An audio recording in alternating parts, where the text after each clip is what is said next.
Well, welcome to the show. Tonight we have the official Big Mo on. I'm going to have to start with this question. Why the name Official Big Mo? So I was originally called Big Mo Gaming, Yeah. but the name Mo. So I have a group of friends. I've not seen for a long time, to be fair, because obviously as you get older, you know, you get your families and stuff. But Yeah. they introduced me to a film called The Four Lions. I'm not sure if you've seen it. No, I'm not a big football fan. No, it's actually it's a comedy film.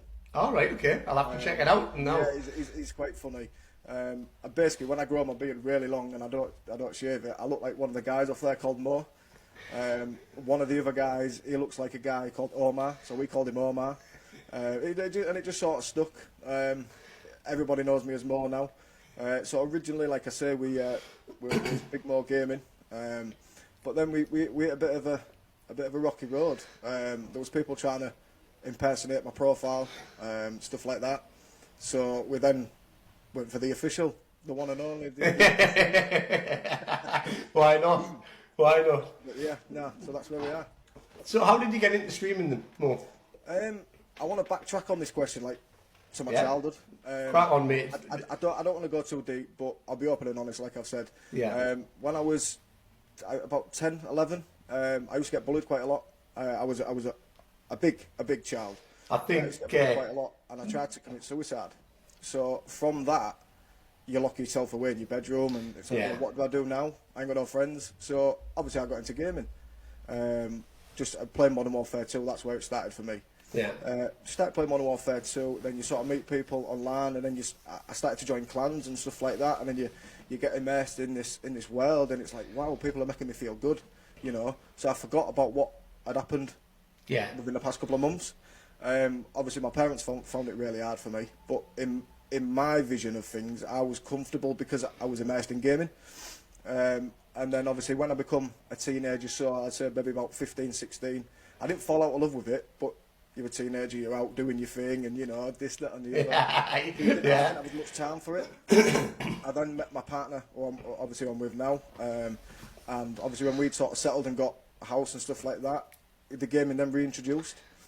So then getting onto streaming, it was never actually a thought of something I wanted to do. It was scrolling on TikTok one day. I always said I'd never join TikTok.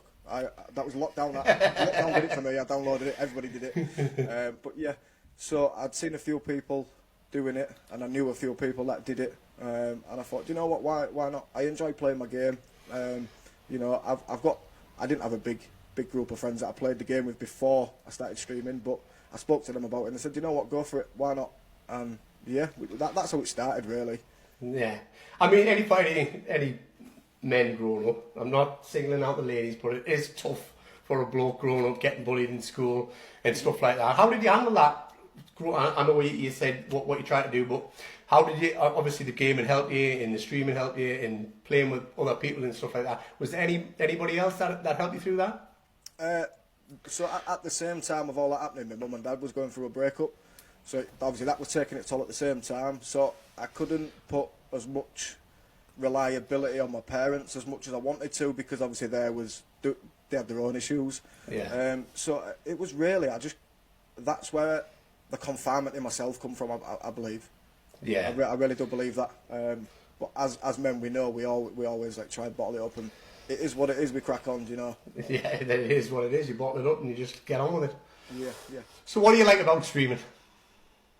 I can't single anything out. I really can't, because it's absolutely amazing. Every single aspect of it, I love it. The first time I turned that camera on, I was shaking like a shitting dog. But now, it's when I'm sat in this seat and I've got the camera on and I've got the people coming in, I absolutely love it. I really do. They're all in here. It's sliced bread for me. I can see it. Yeah. He can't see what he's putting in. He was nervous enough coming on, so I didn't want to put him through the chat as well. We've got people in, have we? Obviously, I can't see that. Yeah, Craig Owen says, I can see he's a brilliant streamer. And Amy said, I definitely agree, he's the best. So, well done. It looks like you've got a really good community built up, and I'm happy for you, mate. I'm really pleased for you. I'm really pleased that it's going well. Honestly, I can't individualise any one of them. Like, Yeah. They come in at different points, and some of them come in all the time. Obviously, people have, you know, different commitments and stuff, but Yeah. every time people are in, they're always doing the absolute utmost to support me and to push me as far as they can, and I just cannot be thankful enough for them. I really can't. Yeah. So, what's your favourite game to play when you stream? Oh well, so that sort of changed over the past couple of days. I know it has because I was in there. Warzone. But a few of my subs and my kids had asked. Well, so my subs had asked what other games that I play, and they'd like to see possibly a little bit of Fortnite. And it tied in with my kids playing it and wanted to play with me. So we thought, you know what, we'll download it and we'll give it a go. And I'm enjoying it. I am. It's because I enjoy my shooter games. So that's because it's a more relaxed shooter game. I think, you know, you can go on Warzone and you can enjoy the first couple of games. As soon as you're at that sweaty lobby, you want to be straight off. Do you know? And that Fortnite gives you that excitement of the shooter, but with a more relaxed aspect, and that's what I enjoy about it. Yeah. So why did you go away from COD and go to Fortnite? Because obviously I haven't gone away from COD. I've not done that. What I've tried to do is I'm trying to slowly introduce it into like a stream schedule. Okay. Which I'm working on at the minute. Yeah. You know, just because I did find, and a lot of people told me that Fortnite is a big viewer, and obviously everybody's out there to grow the profiles at this, that, and the other. So you know, and the first weekend I did, the last weekend was the first time I'd streamed Fortnite, and we gained over 300 followers from it. So that's massive, mate. I'm really pleased for you. I'm glad that everything's working out for you. Obviously, it sounds like you had a hard time growing up, which I'm sorry for. I do apologise for. What is your goals for the channel in the next 2 years? Good question. Good question. I'll be honest. I've not set specific goals because I didn't research into streaming before I did it, so I didn't know what the possibilities was as such. Mm-hmm. I just thought I'm going to do it and see where we end up. But I suppose now you're into it, I'm 2 levels away of being eligible for a gaming brand deal. So that if I can get that in 2 years, I'll be ecstatic. That's a big thing. That's a big thing for anybody who's streaming, because streaming's difficult. And obviously being a streamer myself, and you'll know how hard it is, because you think once you turn that camera on and you got to go viral within the first couple of weeks, and it doesn't really happen, does it? You have to work at it. It's not an easy job. Yeah, you got to put your content out there, and people just think you turn the camera on and that's it. It's not. There's a lot more behind the scenes of streaming than there is just sitting there talking and playing games. A lot to it. Yeah, making emojis for subs. I know. What have you seen as the most significant trends or developments in streaming right now?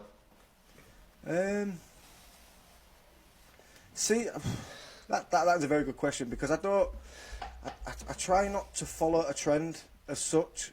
Yeah. I like to be unique, and I like to try and not set a trend, but I like to do. I'm a big believer in my own journey, and I like to do things my way, and try and do things the way that I want to do them. So it's a bit of an hard one for me to answer that.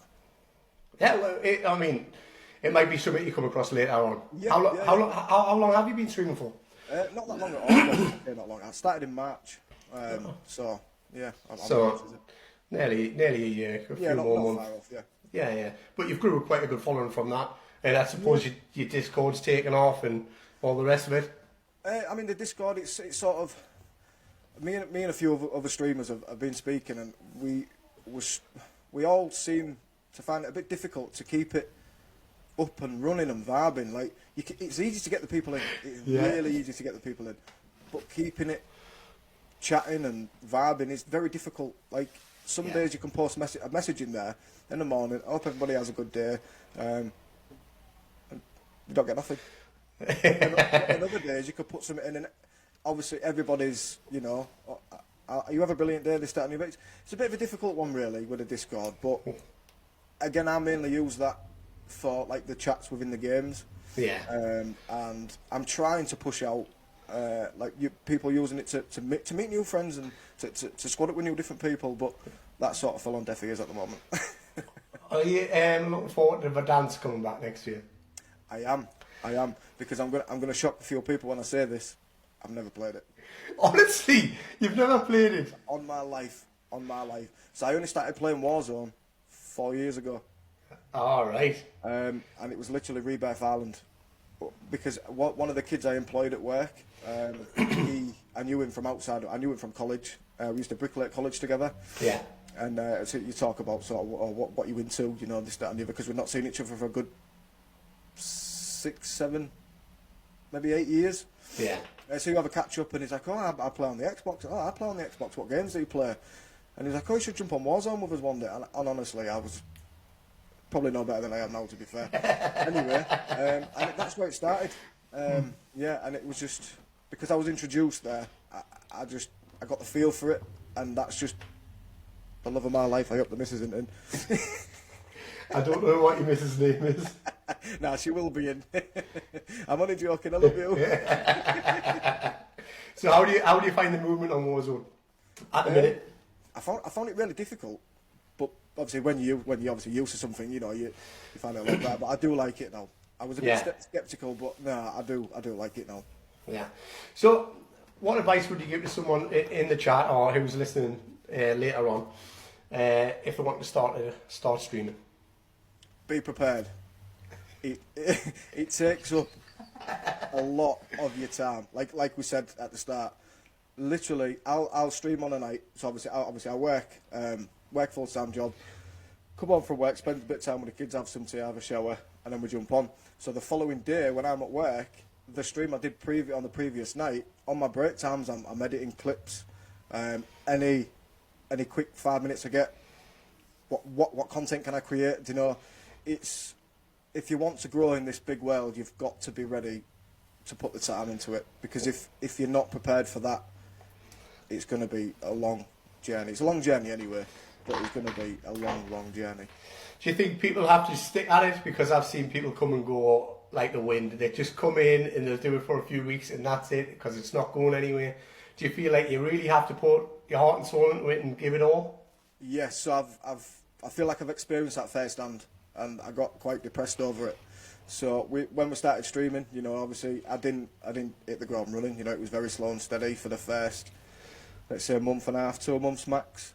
Then we gained a bit of traction quite quick. Yeah. And we managed to get into the gaming rankings. I think we managed to finish 13th.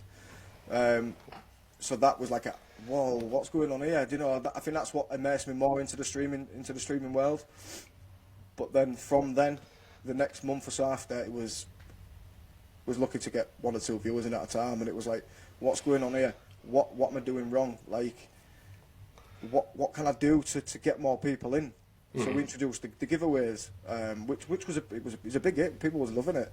But then we tried to up the quality of the product, which in turn was then putting us out of pocket.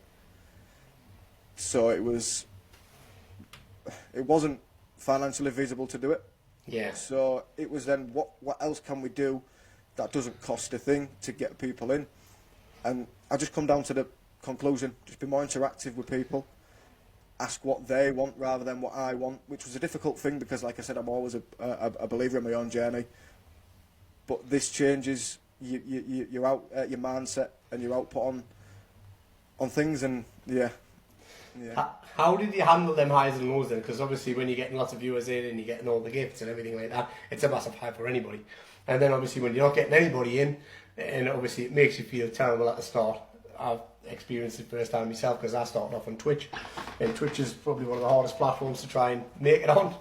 And then I came over to TikTok later. How did you manage that? Again, it was just every day, what can I do? And I stuck at it, and that's now where I find myself. I've gained some more traction, and we're moving quite quick. So yeah, again, to anybody that wants to start, just make sure you keep at it. When it does get quiet, you will hit them quiet times, guaranteed. Unless you're 1 in a million, that's gonna hit it off from the ground running at it straight away, and you're just absolutely smashing it. But no, you've got to be prepared for the dips. You really have, because if you're not, then you're gonna take it really hard. And I wasn't prepared for that because I've not spoke to anyone that warned me about it. So yeah, it was be prepared. It looks like you've got a big following here because they're all in here, they're all chanting your name. Seeing how brilliant you are, yeah. Go on, Big Mo. Good man, Mo. We got? Give a few shout outs. Come on. You've got Solo Robot, you've got Lucid Dreams, you've got Craig Owens, you've got Jamie Weatherspoon, you've got Amy88, you've got Mama Tash, you've got Katie, or Kate, sorry. Yeah, that's the business. Alright, you've got Outlaw Raven. So yeah, it sounds like you're doing a good job, mate. I'm really pleased for you. So, how do you manage family life, streaming, and a full-time job? I suppose it all because that's off to the missus here. She's very, very understanding, and she wants me to do this, and she wants to push me further. So it sort of fit into a routine, which I couldn't be more thankful for, because I don't really have to find the time. Yeah. As such, the time is given. So I'm very, very lucky for that. Very lucky. So where did you meet the other half? What place? Just how? How did you meet? So it was back in the days of BlackBerry Messenger. Yeah, I was actually funny story. I was actually chatting to one of her friends, and me and her friend had met up, and I smoked at the time, and her friend didn't, and I wanted to kiss her friend, and she was like, "No, because you stink, because you smoke." Fair enough. So then on that night, you could broadcast people's pins on BlackBerry Messenger. Yeah. So Deanna was the girl who I'd met, Katie's friend. She broadcasted Katie's pin. I did it. Oh, ooh, there we go. And yeah, it just went from there. But Katie actually messaged me to meet me, and I nearly deleted the message because I thought you could do you could do a broadcast message, so it'd send a message to everybody, and I thought it was one of them, so I nearly deleted it. But luckily, I opened it, and it was to me. Were you happy with that message came through? No, I was. I was. But we met in a real romantic spot, I'll be honest. Oh, well then, where was it? Yeah, the bus stop outside McDonald's. And how young were you then? I was 18. She Oh, was yeah. 16, yeah. Oh well, long time. How old are you now? Obviously, if you don't want to say it, it's fine. No, I'm 30, Katie's 28. We've been Oh, together right, 12 years. Oh well, that's good. At least it's lasting. It's been a rocky road, but we're there. So, what's something that you wish you had known 10 years ago?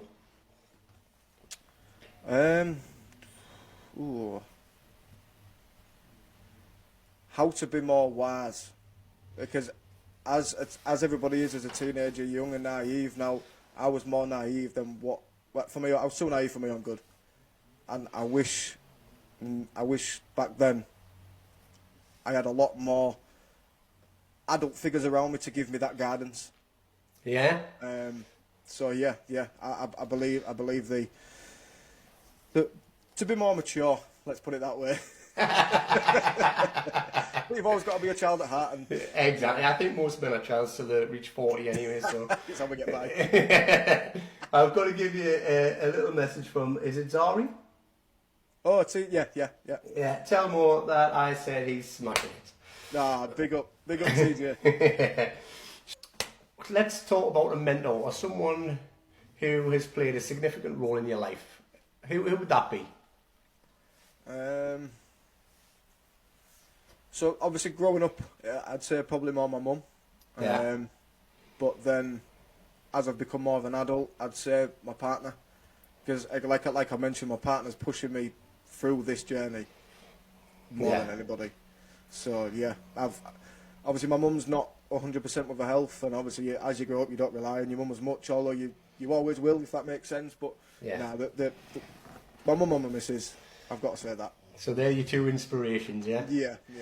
So Katie for pushing you to make it big as a streamer, and your mum for always being there to support you. Yeah.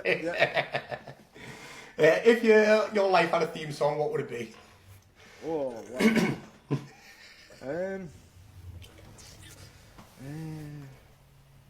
I don't know. Let's go Thunderbirds or something like that. Why Go. Why Thunderbirds? I don't know. I'm one of them where if I have tunnel vision when I've got my mind set on something. You know, Yeah. tunnel vision. I'm just flying out going to grab whatever I need to grab and do, and yeah. And that was one of the first ones that popped to me head, to be honest. So there's a couple of people in here said Fresh Prince would be one for you, or or the A-Team.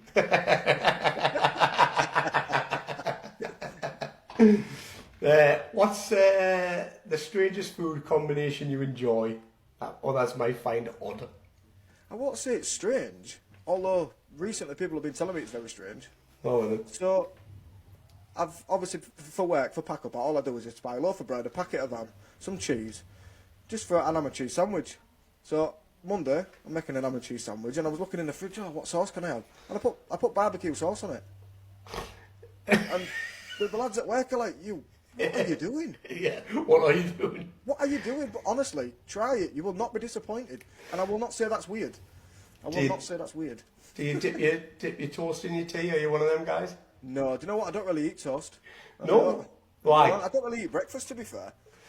Just get up and go to work. Yeah, get up, go to work. I eat, I have like a snack at work. You know that I have like a Quaker pot. But Yeah. on a weekend, I skip breakfast. Yeah? But don't do that. You should be eating breakfast. Who would you play in a movie? Or who would you like to play you in a movie? Who would I like to play me in a movie? Danny Dyer. Danny Dyer. Why Danny Dyer? That one. That is for Katie. Why She Danny loves the Dyer? bad man. What is one thing people would find surprising about you? When I was 15, I managed to bag myself England trials for the 8-ball pool team. Yeah, that was quite a big achievement in life. That. So how did that go? How did you get into all that? Were you a big football player as a young and did you? No, it was 8-ball pool. So just, 8-ball pool, sorry. Yeah. And how did that go? At school, we used to have like an area where you could go play a bit of snooker, a bit of pool, like a recreational room. Yeah. A bit of ping pong, just chill out. And one of my friends was always on the snooker table. So it was like, oh, do you want to jump on and have a few games? And you sort of, yeah, all right then. So you jump on, you have a few games, and we sort of become quite close friends because of that. And then he said, oh, would you ever be interested in coming to play with me on a weekend? You know, just in the pool hall. I said, oh yeah, of course, yeah. So anyway, I goes with him one Saturday, and excuse me, we goes, and I was real anxious because like you walk in and it was sort of, because it's sort of like a pub venue. There's a lot of adults in there, and we was like 15. So I'm like, oh, what's going on in here? And then we just started playing a bit of snooker. And he said, would you not be interested in trying pool? Obviously, it's a smaller table. You know, you're all right at snooker. You know, why don't you try your hand at pool? Yeah, whatever. You know, as you do. And we're playing, and I never knew this. It turns out he used to play at a competitive level in the district leagues in the area where I'm from, in Yorkshire. And I was giving him really good games, and he said, you know what? He said, you're actually quite good. He said, would you not be interested in taking it on? I said, what do you mean taking it on? And he said, like doing it as a hobby. I said, well, no, not really. Do you know, I'm a teenager. Do you know, why would I want a hobby of doing this? I want to be out. I want to be at parties. Yeah. Luckily, I made the decision to take the pool. So yeah, we started to play, and I got signed up into a weekend in a Saturday league. So every female that was in my life at that time didn't exist. I used to go on a Saturday, so I used to go to school Monday to Friday. Saturday, I used to get up at Harper State, straight on the bus, straight into town, waiting outside the pool hall for it to open with my pool cue, straight upstairs, and I was in there from dusk till dawn, playing, practicing, competing in the leagues. I started off in Division 5, worked all the way up to 1.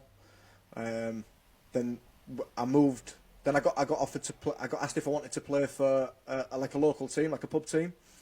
I said yeah. So I joined that, but it was probably one of the worst teams you could imagine. Yeah. I did that, and then obviously there was a few more people looking at me from like higher divisions, sort of scouting me. Oh, do you want to come and play for me? Do you want to come play for me? And it was a bit too much to take on, because I didn't expect everybody to want me to play for them. So yeah, I was a bit like shell shocked. So I said no, which I regret, because it was an opportunity to climb quite quick. Yeah. And then I joined a different Saturday league team in another venue, which was a bigger venue, and there was a lot more people watching. And that's where it really started. That's where the ball started rolling, so to speak. And yeah, it was actually a woman. Bless her, she's passed away now. An old woman called Jan. She owned her own team, and she used to come and chat to me, put her arm around me. Oh, do you want an orange? Because obviously I couldn't drink. Oh yeah, please, Jan. Yeah. We got real close friends. How would you like to come with me, son, and come and play for my pool team? I said, you know what, Jan? I said that'd be lovely, and she helped me more than I could ever imagine. She's the one that sort of put me on the. She was a rep for the county pool team, East Yorkshire county pool team, and because she'd sort of mentored me and watched me play and helped me, learnt me how to play as such and learn the proper rules and got me a little bit better. She took me on into the team, and then that's where then you get the England scouts looking. We did a pool competition down in Great Yarmouth. We went down there as East Yorkshire team. We actually played. Are you from Newcastle or somewhere down that way? Yeah, I am actually. We played County Durham. I live I live in Durham now. I used to live in South Shields and I moved up here now. Yeah, Whitley Bay. It was a team from Whitley Bay. Yeah. Did you win? We absolutely wiped the floor with them, and it was my final game. So I had to win my game to win the full game. Yeah. And I did it. And from there, that's when you get a few messages and stuff like that. I was actually I got dropped off back at the pool hall when obviously all the competition had finished. I got on the bus on the way home and my phone started ringing, and it was the manager of the East Yorkshire county pool team, and he said, one of the lads wants to speak to you. I said, oh, what do you mean one of the lads wants to speak to me? He said, oh, one of the scouts from the England setup wants to speak to you. So I was like, hang on, is this real? And he was like, yeah. I said, hang on, I'm on the bus, let me get home to my mum because she's going to want to know about this. What are 3 books, movies or podcasts that you'd recommend to anybody listening, and why? It doesn't have to be 3 books, it doesn't have to be 3 movies and 3 podcasts. I'm going to have to down you on this one because I don't read. Right, the books are out. Right, that's fine. Honestly, I can't answer that question. Yeah, you haven't even got 3 movies that you like. No, because I don't watch movies. I fall asleep. 3 Danny Dyer ones. Well, anyway, we'll just make. Watch Four Lions, please. If you've not seen Four Lions, please watch it. There's one. There's a recommendation. The Ringer absolutely cracks me up. If you've there's not seen 2. There's 2. And we'll go for Daddy Daycare. Daddy Daycare. Yeah, I like Daddy Daycare. Daddy Daycare. You got to be able to weed if you want to join the scuba squad. What's one question you wish I'd asked you, and how would you have answered it?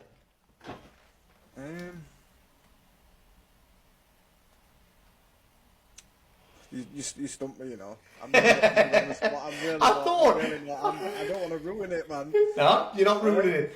It's fine. Don't worry about it, because the last question is an easy one. Well, I did try my very, very best. I've done a lot of research on you today. The question you asked. And can I be honest with you? There's my notes. Let's go off the notes. Let's have a few bits of notes. What you got on the notes? No, these was the notes to start. All right. I didn't expect these questions. I didn't get that far. Well, I'm glad you took an interest anyway and looked into everything. Where can everybody find you? All the listeners, I think the mostly yours in there now anyway. Where can they find you? What platforms are you on? So obviously TikTok, the official Big Mo, and YouTube, the official Big Mo. Do you stream on YouTube just as much as TikTok? So I'm trying to grow my following on YouTube. I think I've got 32 subscribers at this moment in time, and you need 50 to be able to stream. Yeah. So that's as soon as I hit 50, we'll be rolling the ball with that. Yeah. So if anybody can help, you know where to find me. Yeah. Please drop him a follow, guys. Drop him a follow on his TikTok if you don't already, and on his YouTube. Let's help the guy out.